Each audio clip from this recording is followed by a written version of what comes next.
કચ્છમાં સિવિયર હીટવેવની હવામાન વિભાગની આગાહી, કેટલાક વિસ્તારોમાં તાપમાન 41 ડિગ્રીને પાર થશે. રાજ્યમાં ગરમીથી શેકાવા રહેજો તૈયાર. રાજકોટ, સુરેન્દ્રનગર અને દીવમાં હીટવેવની આગાહી. એપ્રિલ અને મે માસમાં ગરમીનું જોર યથાવત રહેશે. જ્યારે મોરબી અને રાજકોટ, પોરબંદરમાં ઓરેન્જ એલર્ટ અપાયું તો વળી બનાસકાંઠા, પાટણ, ગાંધીનગર, મહેસાણા અને સાબરકાંઠા, સુરેન્દ્રનગરમાં યલો એલર્ટ જાહેર કરાયું. પૂર્વ કચ્છ પોલીસે સોનીગ્રામાં સરકારી જમીન પર કરેલું દબાણ તોડ્યું. મોહમ્મદ હાજી મોહમ્મદ હુસેન સૈયદે કર્યું હતું દબાણ. આરોપી એનડીપીએસના વિવિધ ગુનામાં ઝડપાઈ ચૂક્યું છે. ભાવનગરમાં ફરી એકવાર મેગા ડિમોલેશન. ધાર્મિક સ્થળોના ગેરકાયદે બાંધકામ દૂર કરાયા. ઝવેરભાઈની વાડી પાસેના દબાણ દૂર કરાયા. સાણંદમાં ઓડાએ ગેરકાયદે દબાણો દૂર કર્યા. પાકા અને કાચા મકાનો સહિતના દબાણો દૂર કર્યા. ચુસ્ત પોલીસ બંદોબસ્ત વચ્ચે કામગીરી કરાઈ. અમરેલીમાં ગેરકાયદે દબાણ દૂર કરવામાં આવ્યું. ખોડિયાર ડેમ નજીક સરકારી જમીન પર દબાણ કર્યું હતું. રામામેર અને કાનામેરે કર્યું હતું ગેરકાયદે દબાણ. 8 ગુના નોંધી કાર્યવાહી કરાઈ. સુરેન્દ્રનગર ધાંગધ્રાના દુધરેજ ગામમાં પીવાના પાણીની સમસ્યાને લઈ સ્થાનિકોનો ચક્કાજામ. ચક્કાજામ કરનાર ગ્રામજનોની પોલીસે કરી અટકાયત. રજૂઆતો છતાં પ્રશ્નોનો નિવેડો ન આવતા ચક્કાજામ. ગીર સોમનાથના ઉનાના જોડપડલી ગામે મંડપ ધરાશાયી. ધાર્મિક કાર્યક્રમને લઈ બાંધી રહેલ મંડપ અચાનક થયો ધરાશાયી.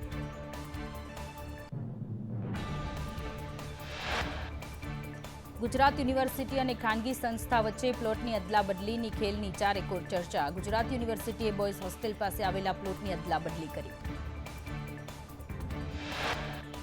ખાનગી યુનિવર્સિટીને ફાયદો થાય તે માટે પ્લોટ બદલાયાની વાત. તાજેતરમાં ગુજરાત યુનિવર્સિટી સાથે સોદો થયાની દરખાસ્તની ચર્ચા. કોંગ્રેસના પ્રવક્તા પાર્થિવ રાજના સરકાર પર પ્રહાર. કહ્યું, યુનિવર્સિટીના સત્તાધીશોએ પ્લોટ પધરાવવાની તમામ તૈયારીઓ કરી લીધી. કુલપતિઓ ખાનગી સંસ્થાઓ માટે કામ કરે છે. કોંગ્રેસ ગુજરાત યુનિવર્સિટીના સત્તાધીશોને આડે હાથ લેતા કહ્યું, અગાઉ હોટલ બનાવવાની તજવીજ હાથ ધરાઈ હતી. યુનિવર્સિટી ગરીબ બાળકોને બદલે ખાનગી સંસ્થા માટે કામ કરે છે.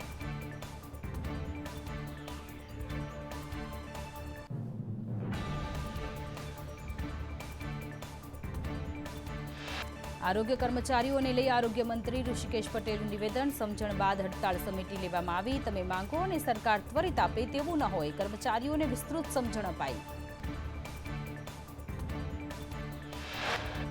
આરોગ્ય કર્મચારીઓની હડતાળમાં ફાંટા પડ્યા. કર્મચારીઓને પૂછ્યા વગર હડતાળ સમેટવાનો નિર્ણય. કર્મચારીઓના વોટ્સએપ ગ્રુપના સ્ક્રીનશોટ વાયરલ થયા. આરોગ્ય કર્મચારી સંઘના પ્રમુખ રણજીતનું નિવેદન. આરોગ્ય કર્મચારીઓની હડતાળ સમાપ્ત થઈ છે. સરકારને 3 મહિનાનો સમય આપવામાં આવ્યો છે. ભાવનગર જિલ્લાના આગેવાને પ્રમુખ સામે રોષ ઠાલવ્યો. ભાવનગરના વ્યક્તિ સંજય રાઠોડે તાપીના પ્રમુખ સુરેશ ગામિતને જાનથી મારી નાખવાની ધમકી આપી. કર્મચારી સંઘ પ્રમુખે કહ્યું, તાપી જિલ્લો આંદોલનમાં જોડાયેલો હતો નહીં, એટલે બેઠકમાં આવવા માટે ના કહી હતી. મારી નાખવાની ધમકી બાબતે મને ધ્યાન નથી. છોટાઉદેપુરના નસવાડીમાં યુસીસી કાયદામાં આદિવાસી સમાજનો સમાવેશ ન કરવાની માંગ. યુસીસીના કાયદાથી આદિવાસીઓને નુકસાન થતું હોવાની રજૂઆત સાથે મામલતદારને આવેદન. સુરતના ડાયમંડ વર્કર યુનિયને મદદની માંગને લઈ મનસુખ માંડવિયાને લખ્યો પત્ર. અમેરિકાના ટેરિફની હીરા ઉદ્યોગ પર મોટા પ્રમાણમાં અસર. સીએમ કમિટી રચના બાદ સહાયની નથી કરાઈ જાહેરાત. વડોદરામાં જીસેટના ઉમેદવારો ભૂખ હડતાળ પર. લેખિતમાં નોકરીની બાંહેધરી આપવાની ઉમેદવારોની માંગ. ઉમેદવારોના આંદોલનમાં કરણી સેના જોડાઈ. ન્યાય ન મળે તો હલ્લાબોલની ચીમકી. ભાવનગરમાં ઉનાળાની શરૂઆતમાં પાણીની પારાયણ. ઉમરાળાના થાપનાથ ગામે પાણીના પ્રશ્નને લઈ ગ્રામજનો મામલતદાર કચેરીએ રજૂઆત કરવા પહોંચ્યા. ગાગર બેડા સાથે મહિલાઓની રજૂઆત. સુરતમાં ઠંડા પીણાના હોલસેલ વિક્રેતાને ત્યાં દરોડા પાડવામાં આવ્યા. પાંડેસરામાં મહાનગરપાલિકાની આરોગ્ય ટીમ ત્રાટકી. હાનિકારક પેપ્સી, ફ્રૂટીનો જથ્થો કબજે કરી નાશ કરાયો. સુરતના પાંડેસરામાં પાણીપુરીના મેન્યુફેક્ચરને ત્યાં આરોગ્ય વિભાગની ટીમના દરોડા. મોટા પ્રમાણમાં પાણીપુરીનો જથ્થો નાશ કરી દંડ ફટકારાયો. ગંદકીવાળી જગ્યાએ બનાવવામાં આવતી હતી પૂરી.